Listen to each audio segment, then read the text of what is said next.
dalam lingkungan tu lah kita mengaji, kan?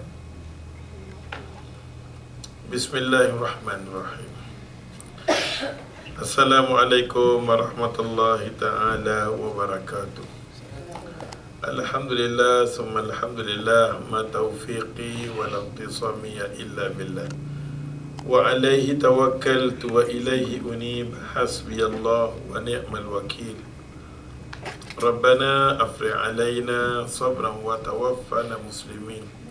Qala Allah Ta'ala fil Qur'an Karim, Rabbi shrah li sadri wa yassir li amri wahlul 'uqdatam min lisani yafqahu qawli. Alhamdulillah, pertama-tamanya syukur kita banyak-banyak pada Allah. Dengan izin dia, dengan rahmat dia, Allah Ta'ala himpunkan kita pada petang. Petang ni kita ambil satu hadis daripada muka surat 213. Ambil hadis 434, boleh tak? Kita ambil hadis tu, ada pulangan sikit. An Abi Hurairah radhiyallahu anhu anna Nabiy sallallahu alaihi wasallam qala, kata Abu Hurairah radhiyallahu anhu, sesungguhnya aku bersama-sama dengan Nabi sallallahu alaihi wasallam.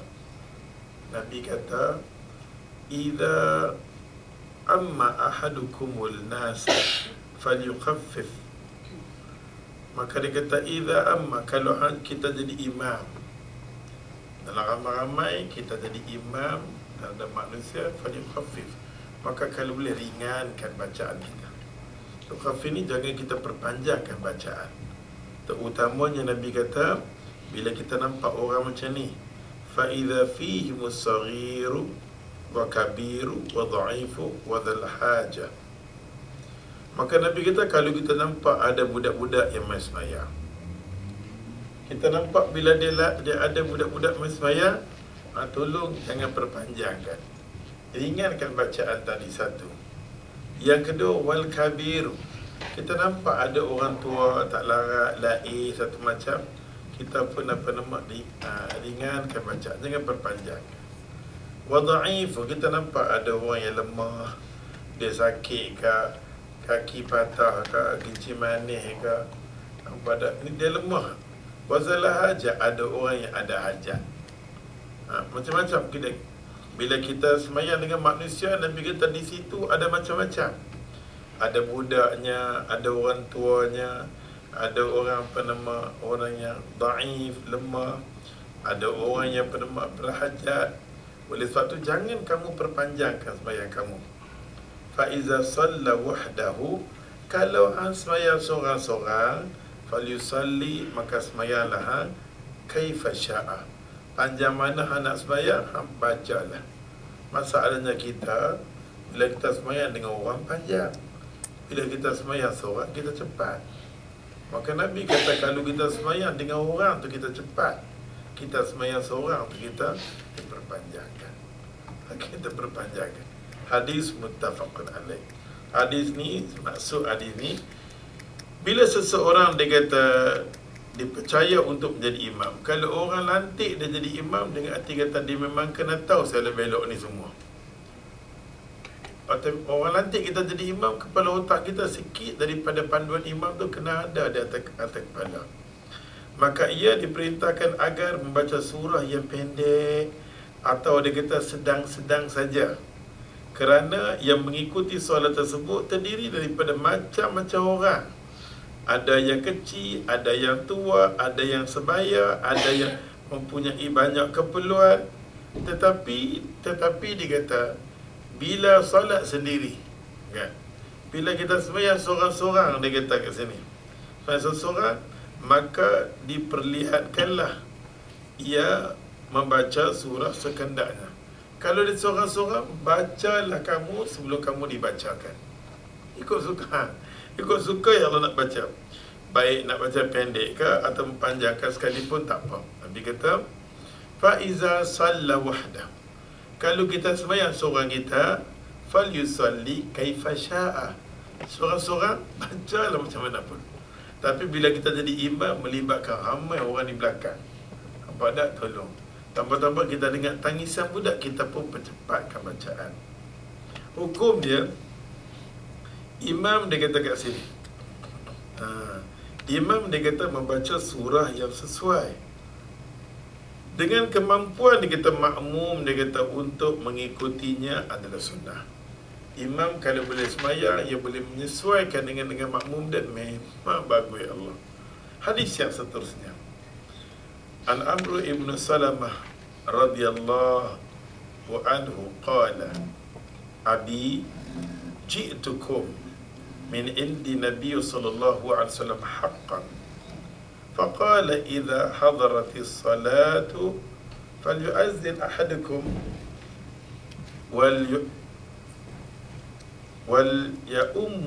وليؤمكم أكثركم قرآنا. قال maka dia katakan, Nabi SAW kata, فنظروا فلم يكن أحد أكثر مني قرآنا. Ini kita dah ambil tapi kita ulang, tak pernah baca dah ini kan. Maka Nabi kata, faqaddimuni wa ana ibnu situn atau 7 sinin, rawahu Imam Bukhari wa Imam Abu Dawud wa Imam Nasai. Hari ini kita pernah dah ambil dah, tapi sementara menunggu kapten tak sampai, kita tak ada waktu sah. Okey, daripada Amr bin Salamah radhiyallahu anha, dia kata apa? Dia kata kat sini, ia berkata, telah berkata bapa saya, aku sampai, dia kata, kepadamu daripada Nabi SAW, ia benar. Dia kata qala abi, dia kata bapak dia, ji'tukum min indi Nabi SAW haqqan, aku mai di sisi Nabi SAW, satu benda yang benar. Bahawasanya dia kata, baginda bersabda, apabila hadir semayang, bila mana masuk waktu semayang saja, hendaklah seorang daripada antara kamu azan. Nabi kata kalau kita ramai-ramai dah masuk waktu semayang. Tapi kalau kita nak start semayang, masuk waktu 1:30, kita nak semayang 2:30, kan kita baru nak start semayang, masa tu boleh azan. Boleh azan walaupun masa dah berlalu, boleh azan. Macam mana Nabi sallallahu alaihi wasallam dalam perjalanan bermusafir, celek-celek mata, Allah, subuh dah berlalu pukul 5 ni, tapi kata Nabi bangun pukul 8. Kejadian ni berlaku sekali je. Bangun pukul 8 tu, akhirnya Nabi panggil Bilal. Bilal azan. Lepas azan dia bernama iqamat, mari kita sembahyang macam biasa. Walaupun waktu tu dah lepas 1:30 zuhur, kita nak sembahyang pukul 2:30, maka Nabi suruh kita azan. Nabi suruh kita azan sunnah. Kalau tak mau azan pun tak apa, terus iqamat. Kalau iqamat pun azan pun tak mau, iqamat tak mau, sembahyang pun sah juga. Nampak tak? Tapi nak bagi cantik, ada azan, ada iqamat, sembahyang. Tu Nabi nak kata tu. Benda tu kita dah ambil pada bab yang lepas. Apabila hadir solat, bila dah masuk waktu, hendaklah seorang daripada antara kamu semua azan. Dan hendaklah dia kata, kita kena ikut imam, dia kata, ambil lantik imam seorang, mengimani kamu. Dah azan, lantik seorang jadi imam. Kamu, dia kata, yang lebih banyak, yang siapa di kalangan kau banyak hafal Quran, maka ambillah di kalangan dia. Bila daripada renum, ia berkata, mereka melihat tetapi mereka tidak, dia kata, mendapati seorang. Tengok, tak ada siapa pun di kalangan orang tua-tua ni yang banyak hafal Quran. Ayah hafal Quran bapa, melainkan daripada saya lah. Maksud dia hafal Quran banyak, budak ni hafal Quran.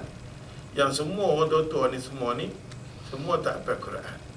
Pada pasal tu Nabi kata, Nabi dah kata, Nabi dah pesan dah, orang nak jadi imam ni mesti dia banyak Quran. Daripada jenguk, tiba-tiba, ya Allah, kawan ni, anak ni, umur dia lebih kurang berapa? Salamah ni umur dia 7 tahun. Ada mengatakan 6 tahun. Dalam hadis ni kata umur dia 6 tahun, umur dia 7 tahun. Lalu mereka, dia kata, majukan, dia tolaklah budak ni. Dia tolak budak ni jadi imam, padahal dia kata umur daripada masa tu 6 tahun atau 7 tahun. Hadis di sini, boleh tak boleh umur budak tu 6 tahun, 7 tahun jadi imam? Hukum dia boleh. Asal hang dah tua tak mau nak mengaji. Semua yang tua-tua ni semua tak mau mengaji lepas dah. Kita nak sembahyang tarawih, semua jenis tua-tua ni memang dah makcik-makcik. Memang dah. Orang tua-tua ni semua, satu pun tak boleh nak mengapai dengan elok. Tapi budak ni boleh. Umur 6 tahun ni boleh. Dia belum balik sekalipun, dia boleh menjadi imam. Hukumnya, menjadi dia kata imam. Menjadi anak, dia kata anak kecil sebagai imam, dibolehkan dalam syarat kalau dia boleh hafal Quran, bacaan dia cantik, dia lebih afdal daripada orang lain. Tapi kita di sini tak boleh. Di sini kita tolak budak saja. Tempat ustaz tolak budak Hafiz jadi imam, surut dua lain. Orang tua takkan semayang. Dia kata bagilah orang tua sikit, adalah sikit. Ni budak-budak dah semayang dengan kita ni, macam mana hukum ni? Dia tak perhati. Dah hang tua tak boleh hafal. Jangan. Dah hang sendiri tak boleh hafal, nampak macam mana? Dan dia tu boleh hafal. Lebih daripada 20 juzuk dia boleh hafal, nampak tak? Lah ni punya budak-budak ada kat ustaz 6-7 orang ni, daripada hafal 20 juzuk, 23 juzuk, 15 juzuk. Daripada kemampuan dia pun dahsyat-dahsyat. Dia pun boleh jadi imam. Ni sebab tarawih ni boleh jadi imam, nampak tak? Surutlah kamu, sebelum kamu disurutkan. Habis hadis itu.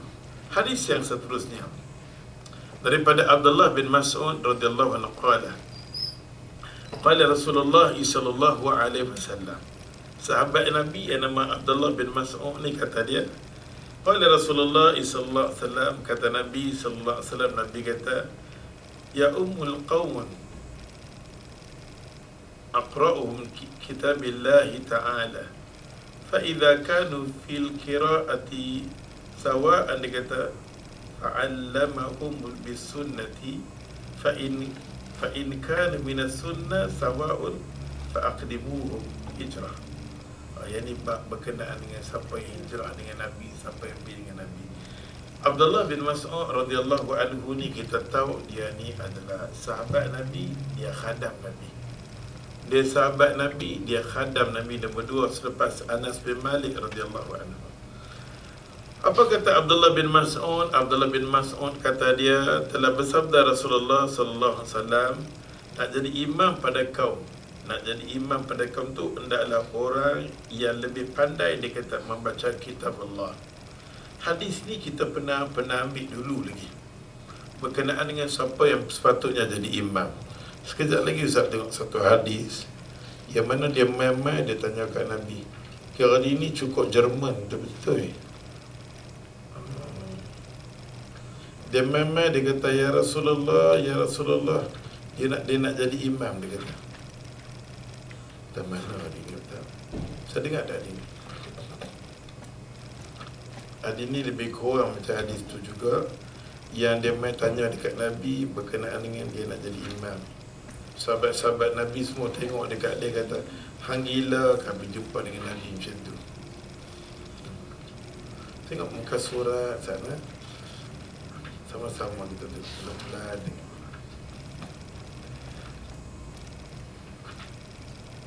Sebelum kita mengaji, kita ulang sikit. Ada dan mana buka asal.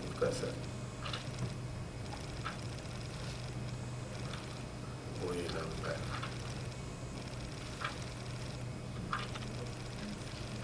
Ingat datang mana? Tanya kampung ni.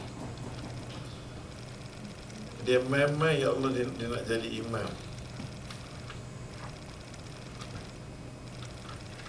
Bab mana? Subhanallah. Tak ingat. Seorang sahabat Nabi, dia main dekat Nabi, dia tanya dia nak jadi imam. Sekejap, kalau saya jumpa dapat, tak jumpa kita ni. Apa nama dia? Osman bin dapat dah. Alhamdulillah. Kita nak tengok hadis ni dengan hadis tu. Bawa-bawa lah. Bila kita baca, kita kaitlah sikit kan? Kita kait sikit. Bab ni berkenaan dengan bab azan, atau bab azan, bab iqamat. Kalau kita mengaji bab azan, maka Nabi sallallahu alaihi wasallam kata, orang yang nak yang yang kita nak lantik azan ni, mesti orang tu sesuai dengan tu imam tu. Tu imam tu sendiri suka dengan tu azan ni, maka masjid akan jadi elok. Maka Nabi kata kalau sekiranya tu imam ni tak ngam dengan tukang azan ni, maka kita selesai dengan cepat-cepat. Kita selesai dengan cepat-cepat. Bab berkenaan dengan azan, balik tengok bab berkenaan dengan azan. Maka Nabi kata, kita nak lantik imam ni macam mana? Ni ada kaitan dengan hadis ni juga. Hadis ni juga. Okey, baik. Tengok muka surat 108. Lepas tu kita patah balik dulu. 108. Sahabat Nabi, nama dia Osman ibn Abi As radhiyallahu anhu. Osman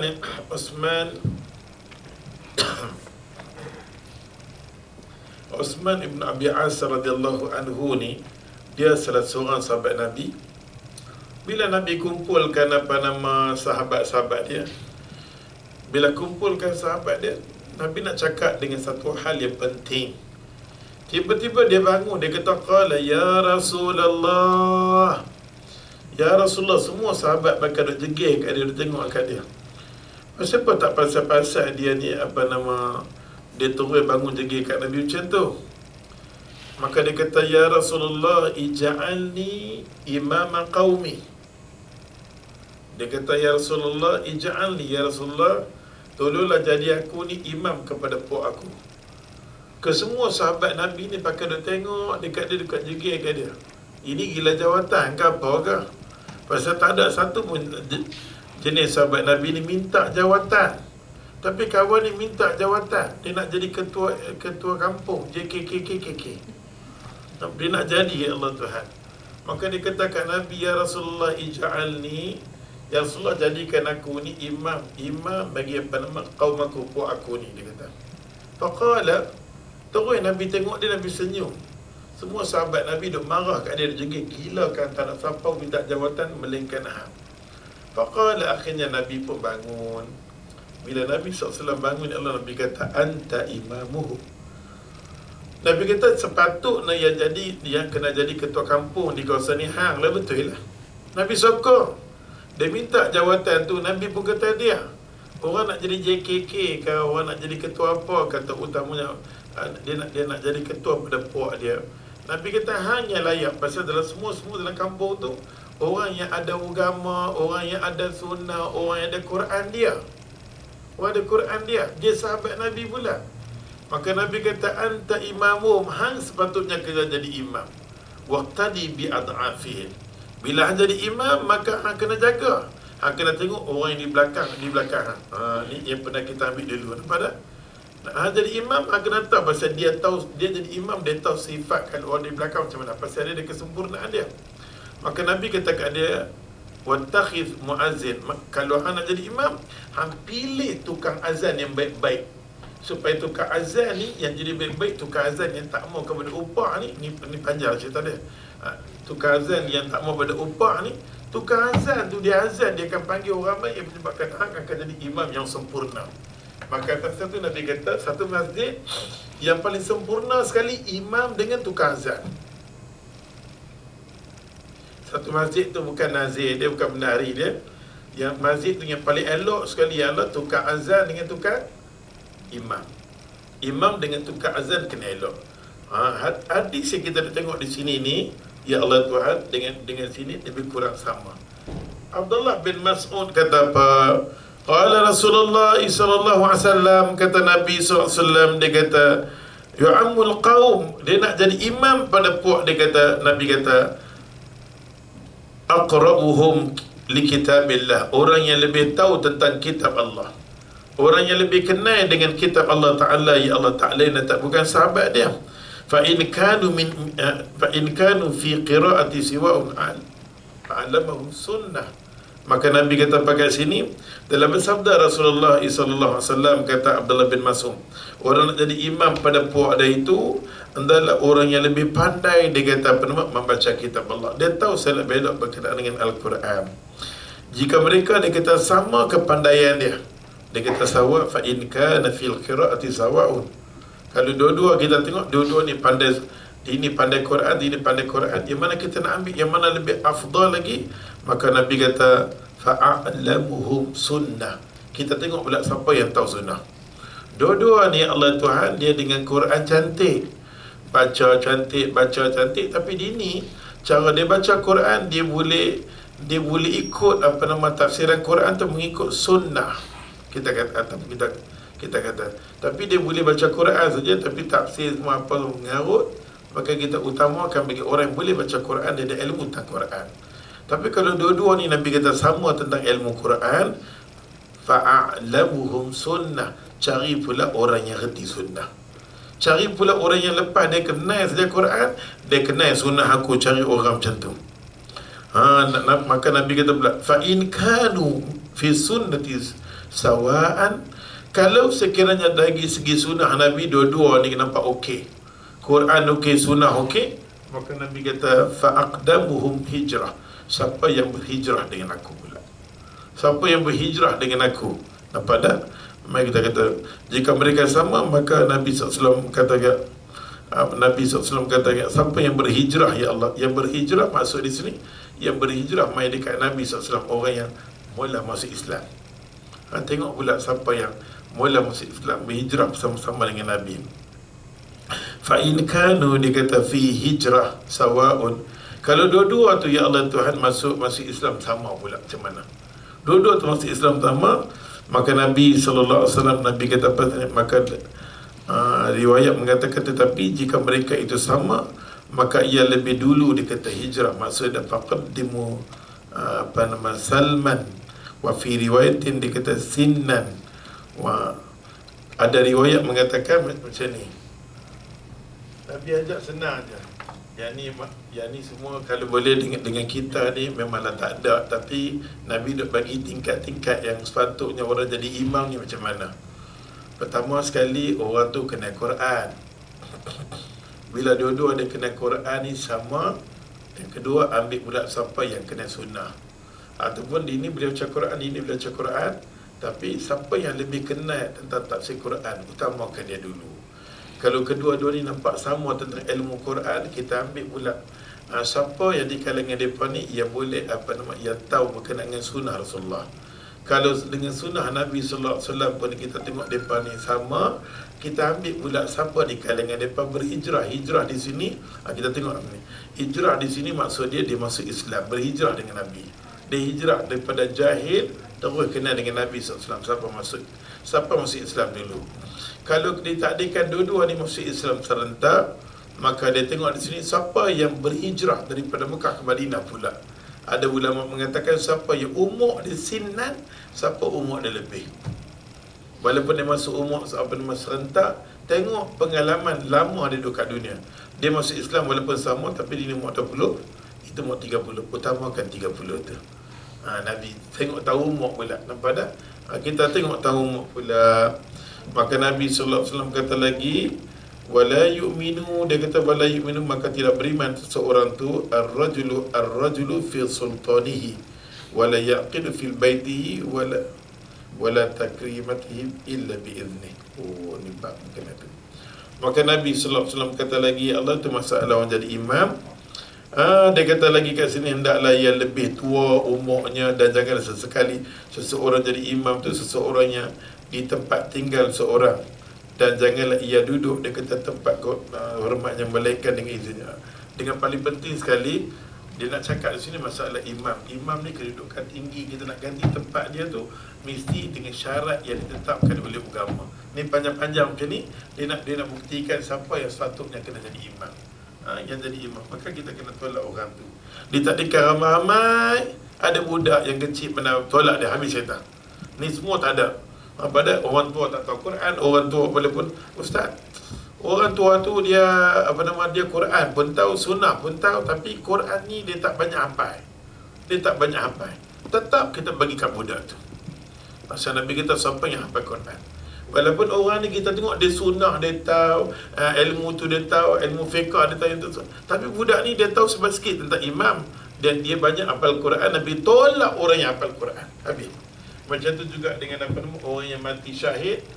Bila orang yang mati syahid dalam peperangan Uhud, banyak sangat-sangat daripada mati.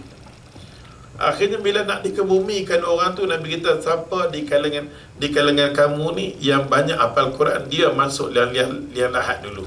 Masalah Quran, masalah orang yang pegang dengan Quran, orang yang kena Quran, orang yang banyak hafal Quran, orang ni diutamakan banyak daripada segala-galanya. Orang tu ada ilmu sunnah atau yang ni atau yang tu, tapi Quran tak hafal, pegangan Quran dia tak cantik, tolak dia.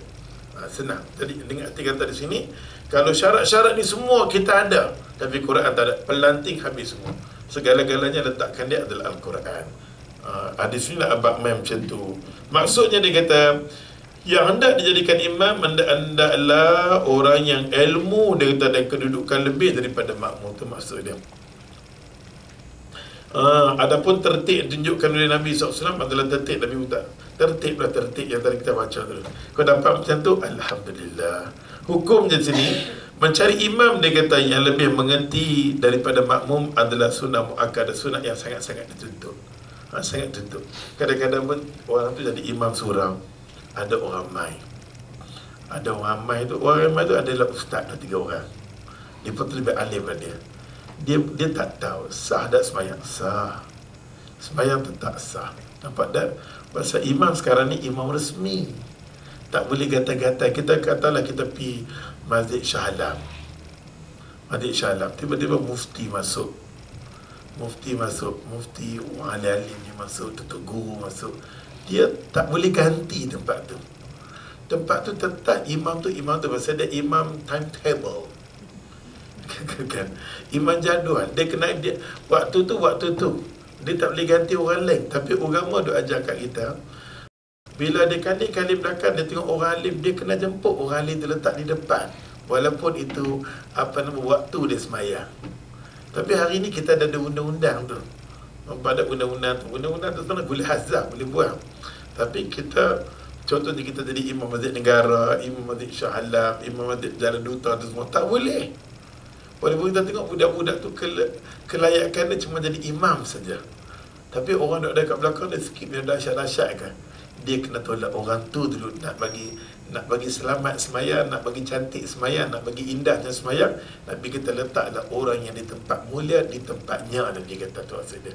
Kalau ada di kalangan orang yang mulia ni, letak dia ke depan. Pasal kemuliaan dia tu kita semua dapat. Pasal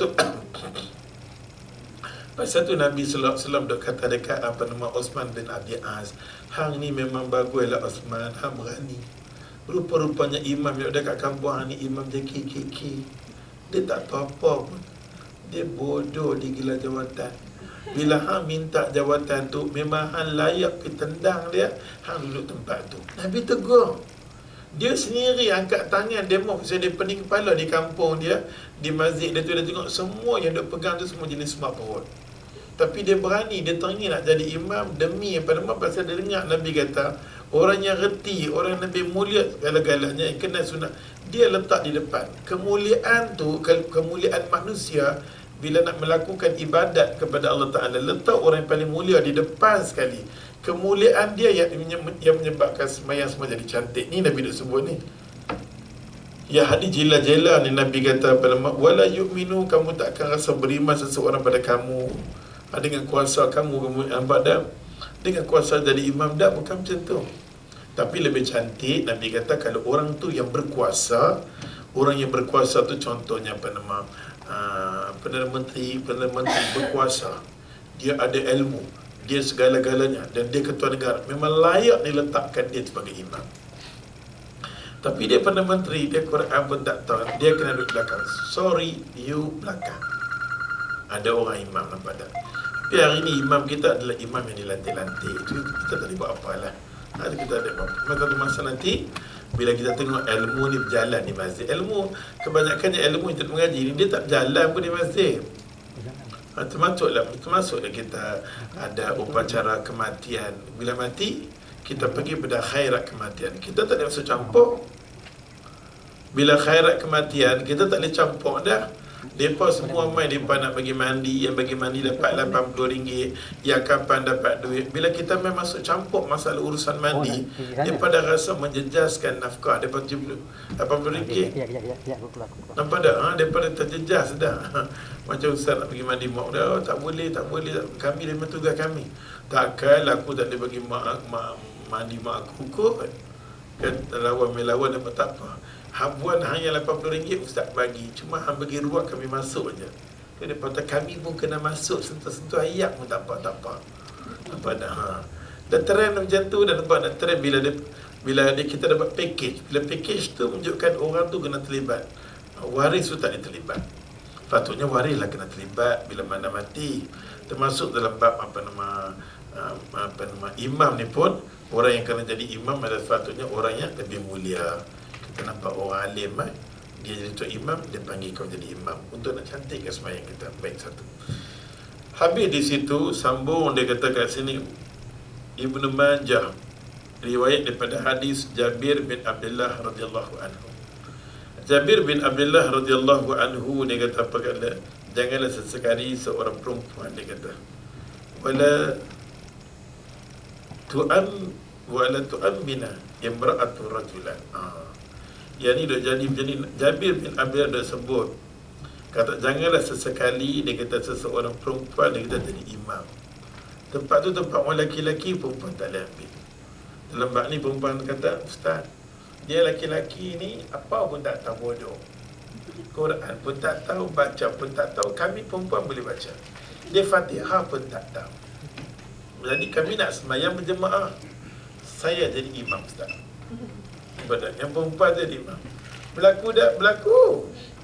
Sekarang orang yang bukan calang-calang orang tau, pengikut dia Mesir, apa nama tu? Sampai dia mai, sampai di Subang, apa nama? Al-Falah, Masjid Al-Falah. Apa nama dia tu, dia jadi imam di apa nama Amerika, di kat sini. Tak ingat, dia seorang perempuan tau, yang alim, bijak, bercakap, berdialog. Ya Allah, panggil dia berdialog. Semua dia pandai tengok alimnya zaman. Ya Allah, oleh sebab tu janganlah dia kata orang Arab desa, dia kata jadi mengirim muhajir. Dan janganlah sidal hakam mengimani mu'min. Maka Nabi kata kat sini 3 benda ya Allah jangan berlaku, terutamanya wala tu'ammina imra'atu rajulan. Orang yang kena jadi imam ni, jangan orang perempuan. Ada orang lelaki-lelaki, orang perempuan jadi imam, jangan. Tapi kalau orang perempuan saja tak apa. Tapi kalau ada orang lelaki-lelaki, jangan. Ya Allah kata wala tu'ammina imra'ah. Jangan orang perempuan tu sendiri jadi apa nama? Jadi imam. Jadi imam. Yang kedua dia kata wala a'rabiyyun muhajiran. Wala a'rabi, maksud a'rabi ni maksud orang yang duduk di kawasan pedalaman, di kawasan Sahara. Jangan bagi orang ni jadi imam, dia kata di kalangan golongan muhajir. Pasal golongan muhajir ni depa ni duduk dengan Nabi. Depa duduk dengan Nabi, depa belajar, depa tahu selok belok agama. Bila bertemu dengan orang yang dekat dengan Nabi, dengan orang A'rabiyun ni pedalaman, bodoh, jahil, tak tahu apa. Bila bertemu dua buah tu, Nabi tak jangan angkat orang Arab ni jadi imam. Macam tu juga bila bertemu dengan orang lelaki-lelaki perempuan, jangan angkat orang perempuan jadi imam. Tu. Yang ketiga Nabi kata ya Allah wala fajir. Fajir ni jangan angkat orang jahat jadi imam, dia kata. Wala fajir mu'minan.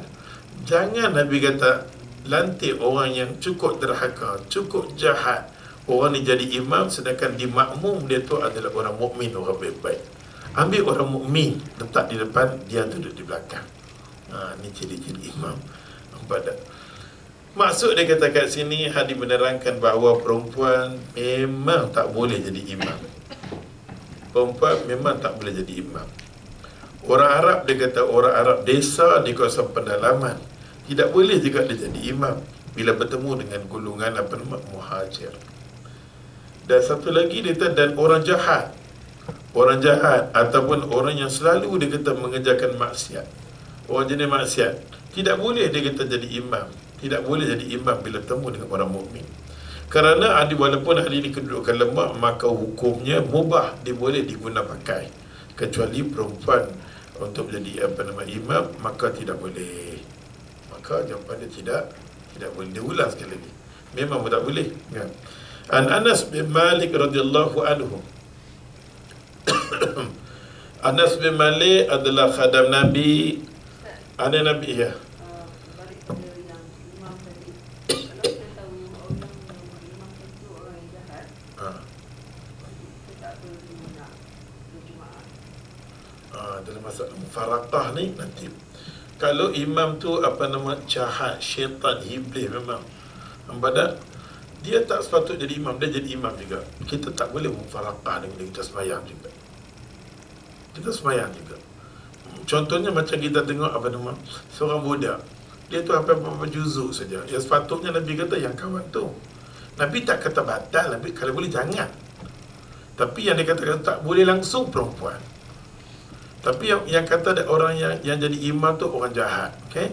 Ada setengah orang dia nak bermufaraqah. Kalau nak mufaraqah kalau dia ambil cara, dia tak apa seronok, dia ambil daripada awal. Bukan dia main-main, dia tengok dia asingkan dua, tak boleh lah. Kita buat masa ni kita sembahyang dengan dia dulu. Dia cuma ada jahat tapi dia beriman, ciri-ciri yang lain semua dia ada. Maka sah kita duduk di belakang dia, sah. Kita tak boleh mufaraqah, keluar daripada dia, tak boleh. Tapi kalau kita tak seronok juga tak seronok lah, sah. Ambil elah yang lain. Kalau gila, ambil tahu hujung-hujung tu dia main kan, dia bagi salam, kita buat sembahyang. Jangan bagi nampak sangat. Nanti orang nampak dia tak habis kita buat. Hukum dia haram dalam satu masjid buat dua. Tapi di Malaysia ni dah jadi trend dah. Satu masjid ada 10 imam. Tempat kita saja. Terutamanya kita bermusafir daripada sini, kita nak pergi Johor. Bila nak pergi Johor, kita singgah tempat rehat kan, kita nampak 10 imam nanti ada kat situ. Ini sembahyang Zuhur, ini sembahyang Zuhur. Malaikat kata yang mana satu aku tak tahu Zuhur ni. Malaikat nampak tak? Maka di sini dalam bab ni, yang mana Zuhur yang utamakan Zuhur yang awal. Dia dah habis dah baru kita buat Zuhur kita. Kita tak boleh buat Zuhur kalau lagi mana ada orang sembahyang, tak boleh, dia kena sembahyang. Ini buat Zuhur dia kena ikut sampai habis. Kita bukan macam tu di Malaysia. Dini semayang celah ni, dini semayang celah tu, dini ambil sejadah. Masing-masing buat grup masing-masing.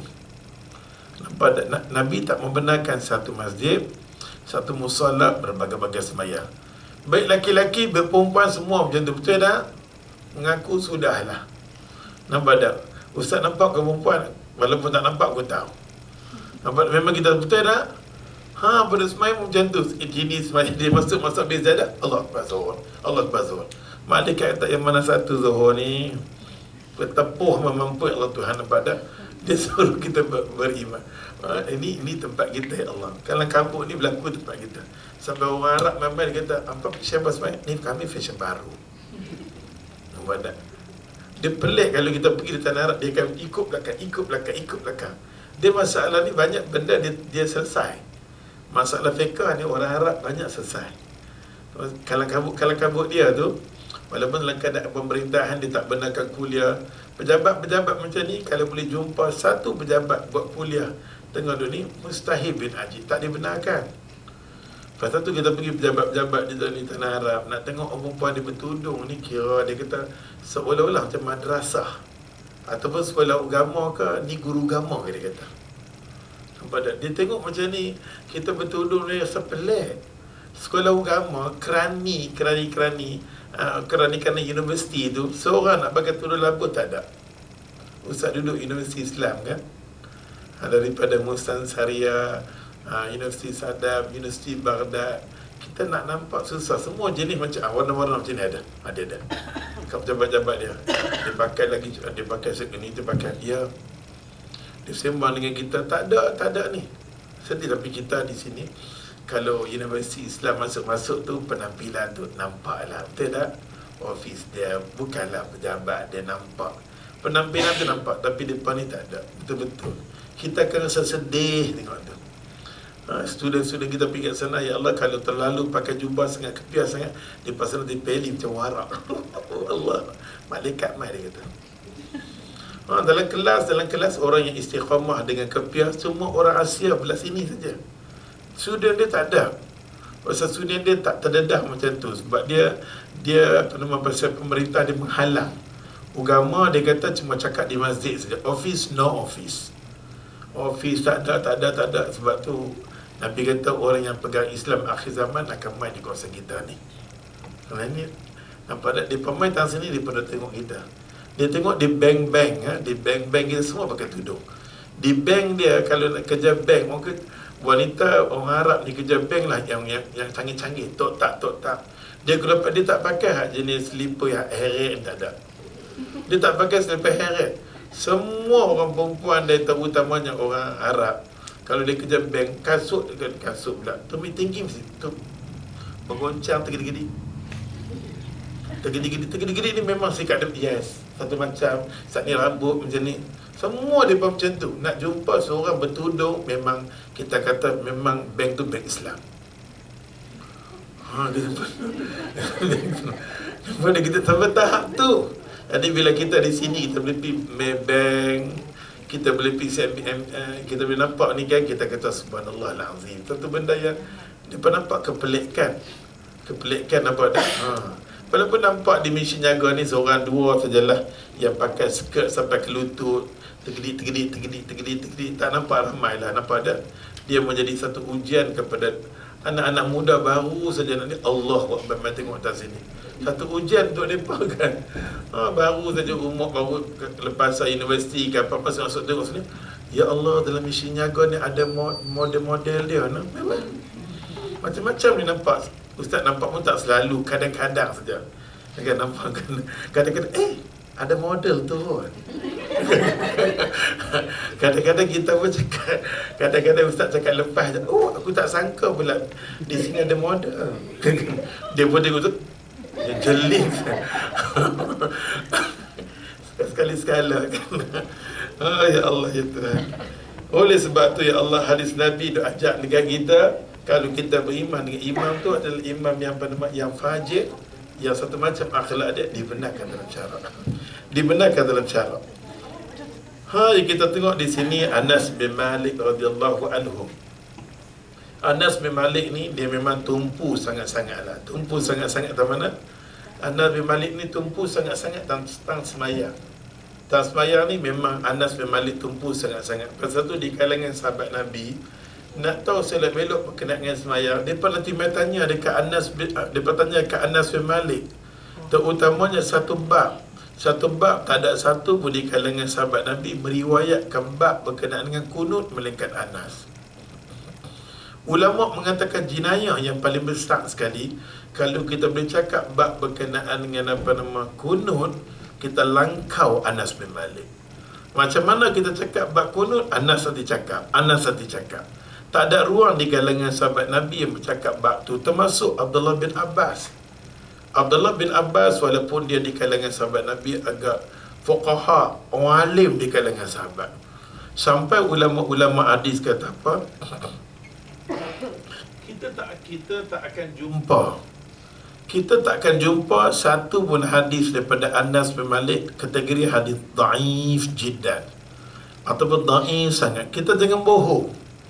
Perawi-perawi di kalangan ulama hadis kata tak ada langsung riwayat daripada dia. Pasal Nabi doa dekat dia, Nabi kata apa? Allahumma faqihu fid din.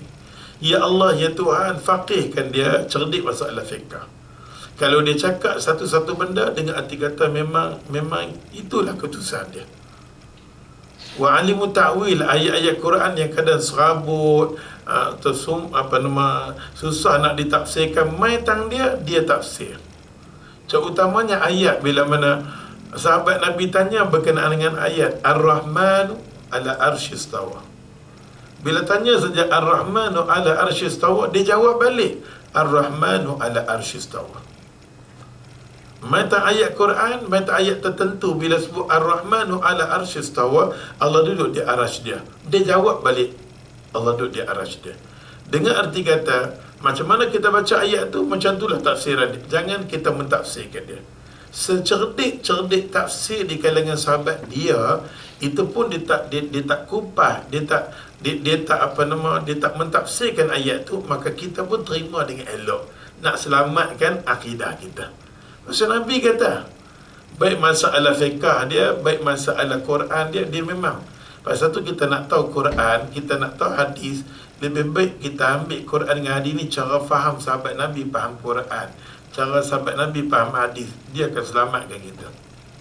Anas bin Malik dalam masalah kunut tak ada sahabat melainkan dia. Kita masuk bab kunut dan dengar dia cerita.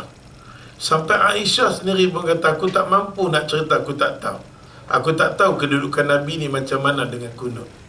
Nampak tak? Jadi, oleh sebab tu bila mai tentang hadis kunut ni, kita ambil di Malaysia, kita ambil satu hadis. Kita buat mai daripada Abdullah bin Abbas. Abdullah bin Abbas kata, alamana Nabi SAW. Nabi didik kami semua. Nabi didik kami semua. Alamana, dia kata, doa kunut. Abdullah bin Abbas kata, Nabi sendiri ajak kami semua doa kunut setiap kali subuh kami baca. Setiap kali subuh kami baca.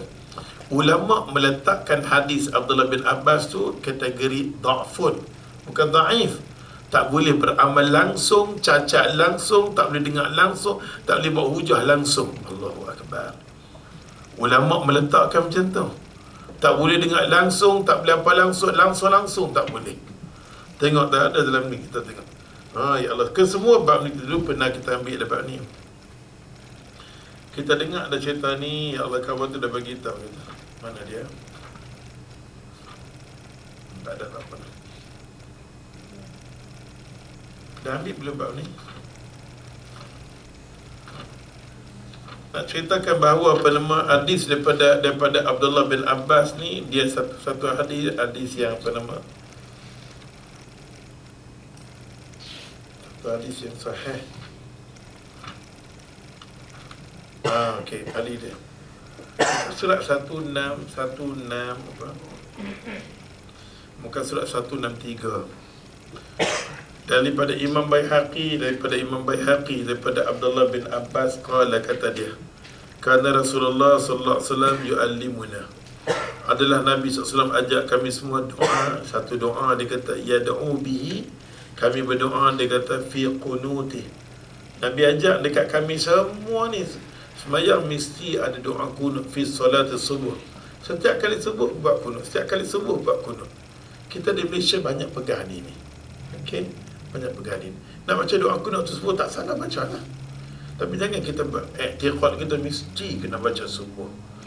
Nabi suruh baca. Hadis ni ulama kata wa fi sanadihi, sanad orang yang cerita hadis ni dha'fun. Mungkar, dosa lagi kita sandak dekat kawan tu. Kawan tu tak kata pun macam tu. Dan ulama nasihatkan kita, jangan satu-satu hadis nak bagi kekalkan mazhab kita buat main sahabat Nabi yang paling kuat sekarang nama dia Abdullah bin Abbas. Jinayah dalam bab fiqh. Macam tu juga dengan Anas bin Malik radhiyallahu, begitu serius sangat-sangat dalam bab semayang terutamanya. Lepas tu sahabat Nabi dirujuk dekat dia. Dia special. Terutamanya kunut macam soft ni, dia kata Anas bin Malik kata, aku pernah tengok Nabi SAW bila semayang je, elok Nabi kali ke belakang, elok Nabi nak angkat takbir. Nabi berasa soft tu tak sempurna. Nabi rasa soft tu tak sempurna, sampai Nabi ambil kayu. Nabi jolok di ruang-ruang celah-celah tu. Siapa? Ada di celah-celah tu orang yang semayang dia tak rapat. Di celah-celah semayang tak rapat, Nabi ambil. Masa tu semayang kalau boleh kita rapatlah sikit, rapat kaki bagi sama dengan ni. Sentuhan ni bagus tak sentuhan? Di kalangan sikap ukhuwah, kasih sayang akan datang. Ramai orang cakap kenapa Nabi suruh sama dengan bau kan? Nabi suruh rapatkan soft. Malaikat datang akan mengaminkan bila orang yang rapat dengan soft. Bila soft kita tak sempurna, ya Allah, malaikat nak main pun, ya Allah, susah. Pasal tu Nabi tengah nak angkat takbir, Nabi kali belakang, Nabi ambil rotan, Nabi jolok bagi perapat kan kata. Benda macam ni jarang tempat kita. Hang ambil rotan kan, hang sesah kan, duduk macam tu lah. Benda macam tu lah. Daripada Anas bin Malik radhiyallahu anhu, anna Nabi sallallahu alaihi wasallam qala, sufufakum wa qaribu bainaha wahazu biaqnaqi. Yang ni maksud dia Nabi nak ajak berkenaan dengan apa? Saf. Perbetulkan saf. Bila perbetulkan saf daripada Anas bin Malik kata dia, Nabi kata aturkanlah rusuf, maksud dia berbetulkan. Berbetulkan Nabi kata saf solat kamu, dan dekatkanlah jaraknya. Wa qaribu bainaha. Dekat-dekat dengan kita. Bila dekat-dekat dengan kita, Nabi kata wahazu bi'a'naq. Maka Nabi kata sejajarlah bau ni dekat sini. Nabi kata bila kita, kalau Ustaz, kalau orang tu rendah macam Ahmad dia rendah, kita takdirkanlah. Maka saf berkenaan dengan semayang ni sangat-sangat penting untuk menentukan kesempurnaan semayang. Nabi Malik kata sempurnanya semayang terletak kepada saf. Kalau saf kita tak cantiklah kita. Ustaz, macam mana saf kami ada anak ramai. Anak ada, mak ada, bapa duduk, anak laki-laki duduk kalau sebelah dia. Aduh, hari ni kan tak tertib. Dah tua-tua ni macam ni lah. Kalau kita kita semayang 2 orang, ini masalah saf. Pasal Anas bin Malik cerita macam ni, pasal dia sama dengan Nabi. Okay. Cameraman, are you follow me now? Okay. Katalah kita semayang 2 orang. 2 orang. Ni kaki Ustaz, kan? Macam mana dia nak letak? Dia kena duduk di sebelah Ustaz macam ni.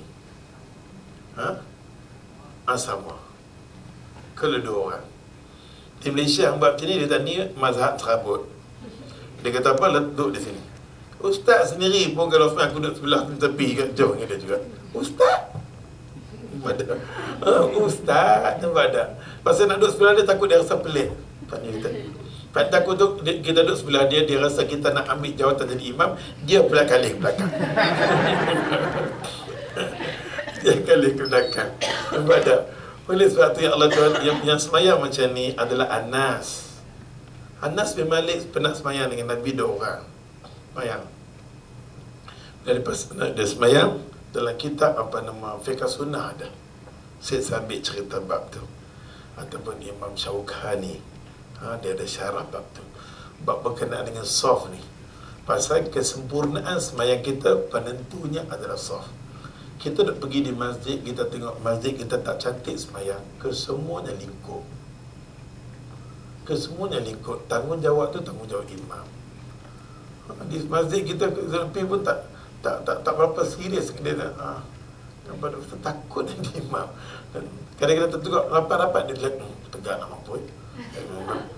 Kita suruh dia tak mau juga ya. Pertama-tama janji ni tua-tua ni dia nak 8-8. Dia nak bagi selesa semayang. Mana lah Ustaz? Habis Mekah, kadang-kadang kita nak sujud, depan kita ada orang. Nak sujud macam mana? Nak sujud atas badan dia. Dia dikatuk mampu. Kita sujud atas badan dia dapat tangan. Bergaduh dalam Mekah, nampak tak? Tadi Ustaz tengok dia nak buat Mekah punya cantik lah. Apa tengok? Subhanallahal-azim. Cantik sangat Mekah nak buat. Tengok zaman Nabi kata akan hilanglah kedudukan Mekah yang sebenarnya. Akhir zaman dia nampak cantik, tapi dia punya barakah Mekah akan hilang. Orang pergi semata-mata di sana tak apa, tangkap gambar. Okey. Nampak tak? Dia pergi semata-mata dia akan hilang. Kita nak tengok, kita nak pergi saya tengok, ya Allah Tuhan. Dulu kita pergi cara lain tau. Pasal setiap tembok ada tok guru dia. Lepas-lepas tu orang kurumun. Suasana ni yang papi dah tak ada dah. Masa kami dulu ada suasana yang lepas semayang saja orang kumun. Jadi kita pun teringin nak duduk keliling. Apa dia nak dengar Syekh tu cakap. Saja nak ambil keberkatan. Ustaz 2-3 hari ni baca Profesor Hamka. Sedap lah Profesor Hamka, rupanya dia punya kata-kata, dia punya ni, subhanallah. Alim, sangat-sangat alim. Sampai kerajaan Indonesia tak mau dia ceramahnya kurang ajar. Alim dia sampai tak ada orang Melayu kitab tafsir dia yang diletak dalam universiti melainkan kitab Hamka. Tak ada. Dia punya kitab dia letak tafsir Al-Azhar dia. So hebat macam tu, kerajaan tu tak mau dia. Bila letak kat dia dekat Sakratul Maut dia kawasan, supaya orang tak boleh jumpa dengan, tak boleh ngaji dengan dia. Jahat dah. Kan? InsyaAllah malam ni mungkin pemimpin dia bertukar kot. Pada apapun hari ni, pilihan raya Indonesia hari ni, ya. Okey, ya. Okey. Soft, masalah soft. Aduh, hari ni. Kalau dua orang macam ni action kasut lah. Ustaz kasut sebab buat macam mana? Kan? Ni kalau dua orang dia macam ni. Kalau ditakdirkan ada 3 orang. Dia tu dia kena duduk betul-betul. 3 orang dia kena duduk ni. Nampak tak? Kita masalahnya 2 orang kita duduk tepi sini. Tepi sini. Betul tak? Ini cara kita. Cara kaedah tu salah dengan agama. Baik melalui mazhab mana sekalipun. Salah tu memang salah. Tapi pasal Anas bin Malik dia duduk ni belah kanan, dia duduk belah sini dengan Nabi, duduk jauh sikit. Nabi ambil dia. Nabi ambil dalam sembahyang, Nabi tarik dia dalam sembahyang. Dia duduk di belakang. Yang kita duduk hari ni soft kita ni adalah soft Anas bin Malik had dulu. Ingat dulu kan?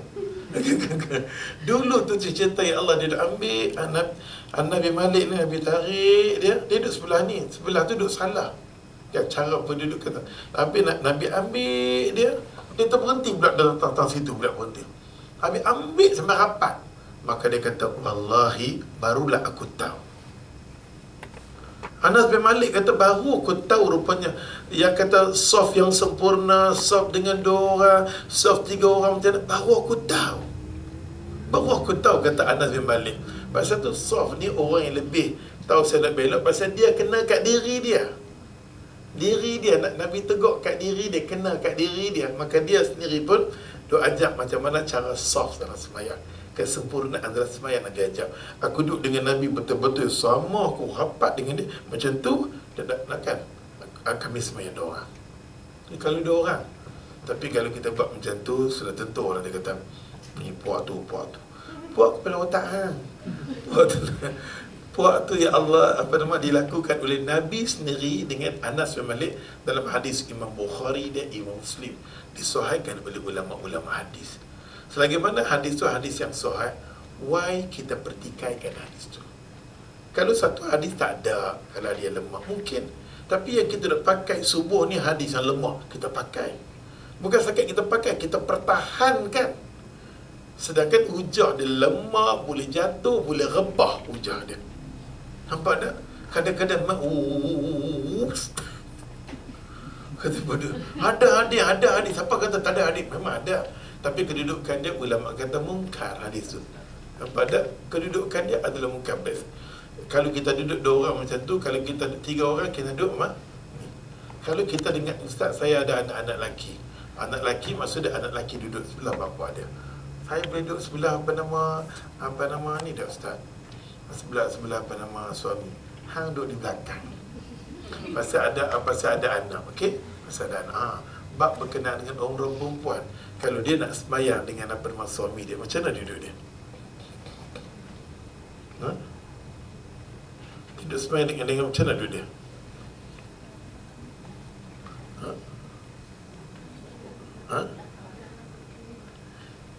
Dia Aisyah sembahyang dengan Nabi sallallahu alaihi wasallam. Aisyah sembahyang dengan Nabi sama Aisyah dengan Nabi. Lepas suami isteri. Nampak tak? Boleh sembahyang sekali. Kalau kita sembahyang macam tu, balik air. Kita memang takut tersentuh Ustaz batal. Sentuhan tu memang di Malaysia ni, bab sentuh ni very sensitif. Ustaz pun tak larang nak ajak dah, tak larang nak ni, nampak tak? Sampai ke hari ni dah mengaji Ustaz, dia membeli hang yang sentuh aku, tak sentuh hang. Nampak tak? Tersentuh macam tu, perkara tu tak membatalkan wudu. Tak membatalkan wudu. Kalau hang takut, pakai stoking. Pakai stoking, nampak tak? Nampak? Stoking tangan. Pakai hak jenis tu kan pakai. Kalau kita bimbang, kita takut. Oleh sebab tu ya Allah Tuhan, sembahyang dengan ni boleh, dibolehkan. Tapi kalau kita ada anak, maksudnya bapa di sini, anak dia, lepas tu mak kena duduk di belakang. Ustaz, walaupun anak saya umur lebih kurang 4 tahun, 5 tahun, tetap menjadi cara dia macam tu.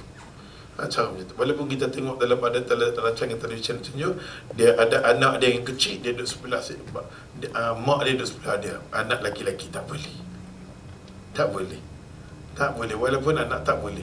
Walaupun anak tu dah 3 orang, tak boleh. Mak tu kena duduk ni. Pasal tempat anak dia. Tempat anak dia soft, tempat anak laki-laki dia. Boleh kan? Itu. Soft ni penting sangat-sangat. Ada soalan? Ya. Aduh. Saya nak tahu macam mana kalau anak lelaki tu sembahyang dengan adik dia, kemudian mak dia was-was dia baca Al-Fatihah tak betul ke, jadi mak dia tak masuk saf. Yang si abang ni kan? Abang macam mana? Abang ni sembahyang jadi imam dia adik, tapi mak dia takut, abang dah balik lah, mak dia takut Al-Fatihah dia tak betul, dia was-was anak dia punya Al-Fatihah tak betul, jadi dia tak ikut saf, dia sembahyang sendiri. Mana tak ada sikap was-was. Sikap was-was ni ada menuju pada syubhat. Dia tak ada was-was. Ini betul ke tak betul? Betul ke, dan sudah. Tiba-tiba bila dia sembahyang dengan anak dia, dia tengok anak dia ada sikit-sikit tak betul. Tak apa. Tak mencacatkan sembahyang. Tak mencacatkan sembahyang langsung, tak mencacatkan sembahyang. Anak dia katalah umur 10 tahun. Lepas tu ada adik dia ikut belakang, mak ikut belakang. Tadi mak ni bimbang, anak aku ni kecil-kecil lah, tak pandai. Dia kena tanam satu keyakinan, anak aku boleh baca Fatihah. Surah-surah yang lain kalau kerekod sekali pun tak apa. Itu tak apa, dibenarkan dalam syarak. Cuma dia ada was-was. Kalau dia was-was daripada awal sekali, maka dia kena mufaraqah. Kalau tidak, lingkup sembahyang dia. Dia tak boleh sembahyang dalam keadaan was-was. Pasal idza waqa'a fi syubhati waqa'a fil harami. Was-was tu dia menuju kepada benda syubhat. Benda nampak tak? Maka daripada awal mak tu kena pisah. Kalau tak apa lambat sembahyang, suku ampal aku sembahyang suku. Boleh. Mak tu sembahyang asing siap-siap. Jangan dia tengok sembahyang, aku was-was dah dengan hampa ni, dia keluar sendiri lepas dah. Dia kena dia tak boleh batalkan sembahyang. Pasal tu imam tu adalah anak dia umur 10 tahun tu. Ya, ada soalan? Oh, dah pukul 7. Ada soalan? Kalau tak ada soalan apa-apa, jadi insya-Allah bulan depan kita masuk berkenaan dengan soft lagi. Masyaallah. Kita masuk berkenaan dengan soft lagi, kedudukan orang perempuan, kedudukan macam mana dia akan ajarkan kita, insya-Allah. Satu berita yang Ustaz nak beritahu satu cerita, bukan cerita berkenaan dengan MH370 dah. Kan kita masih lagi dalam keadaan pantauan mencari dia, lebih kurang 14 agensi sedang mencari. Okey, lah ni kita pun ada kita punya lieutenant, kalau nak tahu perkembangan berkenaan MH370, profesor kita ada di belakang. Okey. Untuk maklumat ada muslimat, baguslah. 2 hari dia mengamuk. Muslimat ni 2 hari mengamuk. Dia balik rumah, dia tengok bapak dia beli madu. So dia kata, bapak dia beli dengan orang ni, bapak tahu ke? Anak dia tunjuk terror depan bapak dia, mengatakan dia kenal madu ni. Dia ambil madu tu sikit, dia masuk ke dalam peti ais, dia tengok madu ni beku. Ini bukan asli. Dia ambil madu ni, dia letak dekat-dekat tempat yang ada semut, tengok ada semut. Ini bukan asli. Dia ambil madu ni, dia masuk dalam satu camca, dia bubuh madu ni, dia test tengok. Meleleh dengan cepat tu, itu bukan madu asli. Dia buat kajian. Kajian yang dia dibuat ni betul-betul dia ambil daripada profesor sekian. Dia telefon semalam, memang gila-gila lah perempuan ni. Ada orang jenis macam otak-otak, macam keren-keren. Dia terlalu belajar sampai dia jadi gila-gila kan. Kita seronok bila berdepan dengan orang yang keren-keren macam ni semua ni. Dia dengan cakap, dengan nada dia tunjuk dia pandai, padahal dia tak tahu dia tu bodoh kan. Dia cakap dengan gaya dia semua tu. Akhirnya Ustaz kata macam ni lah, Puan cakap panjang-panjang pun tak guna. Kita terus pada point. Kita nak cari pengesahan dia. Benda ni poin yang pertama, kami ambil sendiri, kami cedok dan kami bawa masuk dengan mardi. Dan tak ada orang bawa masuk nama madu, yang madu ni dia ada panel dia. Madu ni kita bawa masuk di mardi dan kita lantik 2 orang. Pasal mardi syorkan lantik daripada Muslim Malaya yang buat kajian madu ni kena lantik 2 orang. Untuk pengesahan, mardi kata kalau orang rujuk esok ni, tak rujuk dengan kamu semua, tak boleh rujuk dengan penjual, kena rujuk dengan ahli panel ni, dua panel yang mereka lantik kena madu ni. Sekarang ni kita buat pelantikan ahli panel, termasuklah Profesor Dr. Gani. Profesor Dr. Gani ni terkenal dengan madu. Dia saintis cukup pandai di kalangan bangsa orang Melayu kita di Malaysia, terbaik memperjuangkan madu ni sampai mardi kena rujuk dengan dia. Mardi akan buat kajian, Mardi akan bagi dia Mardi ni kena belajar dengan orang-orang macam ni semua. Dia bagi tahu daripada cek semua. Okey. Kita bagi tahu satu Mardi, kita bagi tahu keterangan kat dia, semua dia dengar. I dengar daripada Profesor I, kata. I pun ada Profesor I. Dia cakap I, kita I. I pun ada Profesor I. Orang macam ni dia kena balas dengan cara macam ni. I pun ada Profesor I. Dia kata I ada Profesor I pun ada. Dia cakap macam tu lah, gila. Jangan orang gila macam lagi, dia jadi gila. Lepas tu Ustaz kata, Ustaz bagi nombor telefon, Ustaz nak dengar dia cakap dengan Ustaz Johari lah. Ustaz Johari bagi tahu Johari ni dia pergi belajar. Ustaz tak ada masa, dia suruh Ustaz hadir untuk pergi belajar sekejap saja seminggu untuk dapat taklimat macam mana kalau orang yang tanya masalah madu ni. Dia dalam kelas dia dah buat benda tu, kajian tu, Ustaz Johari ni. Maka dia suruh Ustaz hadir. Maka Ustaz Johari cakap apa nama, glukosa apa dia, glukos dia, tak tahu lah, dia cakap masak tu. Dia kata, saya nak tanya, puan tahu tak berkenaan glukosa apa dia? Saya tahu. Apa dia maksud puan tahu? Dia cakap, itu bukan glukosa, tunjukkan puan ni bodoh. Dia cakap glukosa pun dia tak tahu, walaupun dia kata dia tahu. Bodoh, nampak tak? Satu kebodohan dia dapat. Okay?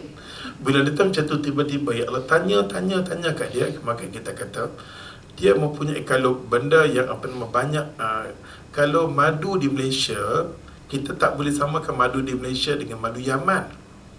Madu di Malaysia kita test dia, kita nak tahu asli memang dengan kaedah masuk tu macam Profesor Gani, kita memang nak tahu madu di Malaysia senang je.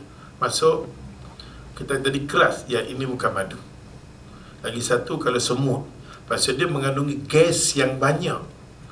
Bila gas yang banyak menyebabkan madu yang ada gas, semut takkan mai. Semua jenis madu, dia kata termasuk madu Yaman, kata Profesor Gani ni, madu, semut akan datang. Mustahil semut akan datang. Ke semua jenis manisan, sifat dia madu, semut akan datang. Kecuali kalau dia kata jenis glukosa apa atau jenis gas yang banyak, dia tak akan datang. Dia cakaplah sudut sains dengan kawan ni. Kawan ni pun tahu juga, tapi ada benda dia bodoh, dia tak tahu. Nampak dia benda. Akhirnya dia mainlah, dia cakap. Lepas last sekali punya cakapan, lepas tu hari ni khususan dia telefon, saya berpuas hati dengan keterangan daripada Profesor dan saya minta maaf dengan Ustaz, boleh tak saya nak dapatkan 2 botol lagi? Bila dia cakap dapat 2 botol lagi, nak dapat 2 botol lagi, rasa botol saya semua dah habis. Ada saja action saja, ada faham? Action saja, semua dah habis.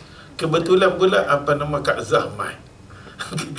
Kak Zah dia pernah beli. Kak Zah pun cakap, Ustaz saya pun ada isu yang terbaru, orang beli ni komen ni, kata ni tak asli gini-gini. Ada pula madu yang boleh madu keluluk apa pula. Sekarang bukan dia. Maka sekarang ni madu keluluk. Ustaz kata macam ni lah Kak Zah, mari kita buka buku ni, kita kebetulan kawan tu buat main buku, Kak Zah kita tengok macam mana Profesor dia tulis. Pertama sekali, Allah sendiri bagi tahu sebaik-baik madu yang daripada lebah. Walaupun ada binatang nama keluluk, saya tak menafikan, itu hak Allah. Tapi Allah sendiri sebut perkataan mulut Tuhan, kata lebah. Satu. Kedua, keistimewaan Dr. Gani kata, lebah ni diambil daripada Yaman, diletak tempat lain. Walaupun 1 kilometer, lebah ni akan mati segera. akan mati segera. Kedua, lebah ni pula dia makan sekali, 2 kali, 3 kali Quran sebut. Sifat dia sidir. Sidir ni Allah sebut Quran. Quran sendiri sebut pokok nama sidir. Dan sidir ni tak wujud di mana-mana, melainkan wujud di mana? Di Yaman. Di Yaman bukan semua gunung ada gunung tertentu je. So bila mana Allah Ta'ala kata berkenaan dengan lebah ni turun dengan makan sidir, maka Allah tunjukkan tempat yang dia turun. Wa auha rabbuka ila nahli an takhidhi. Lebah tu tanya, aku turun dekat di dunia ni nak duduk tak mana? Lebah ni tanya Tuhan. Tuhan kata an takhidhil minal jibal. Pergi turun dekat bukit. Bukit buka. Jibal tu bukit buka. Pergi duduk situ. Allah sendiri bagi signal tempat lebah aku, syurga aku turun. Daripada syurga dia turun, aku tempatkan dia di situ. Allah sendiri bagi tahu. Allah sendiri bagi tahu. Ambillah halusi lah duduk dengan mereka. Ya Allah, duduk pening bala tadi tu lah. 2 hari dah pening bala masalah apa nama. Ini perempuan ni memang gila ni. Dia kontak merata masalah. Dia seorang tak apa. Dia kontak semua profesor UIA. Dia kontak profesor. Dia bagi tahu nama-nama profesor semua ni. Akhirnya ya Allah Tuhan, bila dia bawa maklumat ni pada profesor tu kata, ya betul, I akui sebaik-baiknya daripada Yaman. Dia ujar balik, betul ada kebanyakan memang tafsir kita macam ni. Ustaz dengar, sepatutnya hang carah kat aku, kau syarah kat hang. Dia mensyarah balik kat kita, ustaz yang terbaik gini-gini. Malah hang mengamuk sampai dia marah kat isteri ustaz. Nak menjaga apa ni? Cara mula-mula mengamuk, nampak orang gila ni memang orang gila, ada gila. Semalam pening dia main dengan dia apa nama dia mentionkan surau tu, dia bagi tahu dekat mana, dia kontak merata. Akhirnya pihak Mardi telefon, ya kami sahkan benda ni masuk gini-gini.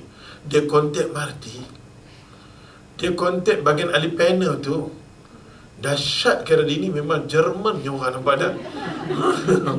Dia nak dapat maklumat dengan 300, maka kita kata 3 benda. Kita satu, dia betul, kalau tak puas hati mai balik, daripada harga 300 kami bagi RM600 balik. Betul tak dia? Tapi dengan syarat sampai sebelum sembahyang asar. Dia kena lari 2 jam daripada cakap tu, 2 jam. Sampai sebelum sembahyang. Kalau sekiranya masuk azan, kamu kena bayar dekat saya balik 600. Pendapat dia cabar, kita pun cabar. Nampak tak? Mencabar-cabar semalam. Hari ni pasal dia dah dapat kajian semua, dia nak beli pula, nak telefon pula. Maka ustaz pun, ya Allah, tak teringin orang tu macam mana orang nak beli. Maka dia dapat maklumat, dia kata, dia cari ustaz, kata ustaz nak keluar nanti. Saya nak sangat. Lepas tu dia kontak seorang ni pula daripada apa nama, daripada Melawati dekat Zoo kan, Melawati. Dia kontak Melawati ni, perempuan ni kontak Melawati. Perempuan Melawati ni kata, memang I makan baju 300 ni, tapi I nampak berubah, I nampak satu macam. Dia malu dia perempuan ni. Dia malu dia perempuan ni. Dia pula, perempuan ni pula telefon ustaz. Perempuan Melawati ni telefon ustaz. Ustaz kan nak jual madu tu. Saya dah lama dah beli madu ni. Saya beli, bapak saya beli dulu. Saya nak beli dengan ustaz, boleh tak? Tengok rezeki dia punya pasal, ramai nak beli dengan aku esok. Ya Allah, pasal perempuan ni punya pasal, besok ustaz akan jual madu start daripada pukul 10 sampai pukul 11 di Masjid Bandar Kirara. Lebih daripada 30 botol ustaz akan jual besok. Lebih daripada 30 botol. Yang ustaz dah pening pasal ni, lebih daripada 30 botol. Masalahnya pula lah ni, ustaz pula tak cukup. Perempuan ni daripada Melawati esok nak main pada ustaz, muslimat nak main pada ustaz, ramai esok nak main beli di di Bandar Kirara. Besok kalau apa nak, apa pun boleh tengok kat Bandar Kirara. Esok nak buat ribut. Nak tajuk esok madu tapak madu. Ya Allah ya Tuhan. Kita tengok Allah bagi rezeki lah. Ustaz tak sangka tau. Isu dia punya pasal isu dia bagi pening kami, dia bagi pening pening, ramai orang pening, semua orang pening kami. Dia dia pergi buat report berkenaan dengan kes penghalang macam-macam lah. Perempuan cerdik rupanya. Dia kontak hari ini dia dapat pengesahan. Rupanya profesor, doktor, ustaz pun tak tahu di Malaysia ni ada pakar pakar berkenaan dengan lebah, nama dia Profesor Dr. Gani. Hasil perempuan tu aku hafal semua nama profesor. Semua Ustaz hafal, ya Allah. Profesor Dr. Gani yang duduk dekat Kelantan, baru Ustaz tahu semua. Ada tu Allah tu kata, ya Allah Tuhan, di sebalik musibah ni rupanya ada hikmah yang Tuhan bagi. Dan pada ilmu Allah, hampa janganlah jadi perempuan macam tu sembak-sembak perut nanti pula takut. Kan kita sudahi dengan tasbih kepada subhanakallah, syahadu an la ilaha illa anta, astaghfiruka wa atubu ilaik. Bismillahirrahmanirrahim. Alhamdulillahirabbil alamin wa bihi nasta'in. Wa natawakkal alaihi wa nusalli ala nabiyyina Muhammad sallallahu alaihi wasallam. Ya Allah ya Rahman ya Rahim, nas'aluka wa nastaghiitsu bika an tardaha lana wa sabbit lana ala al-islam wal iman.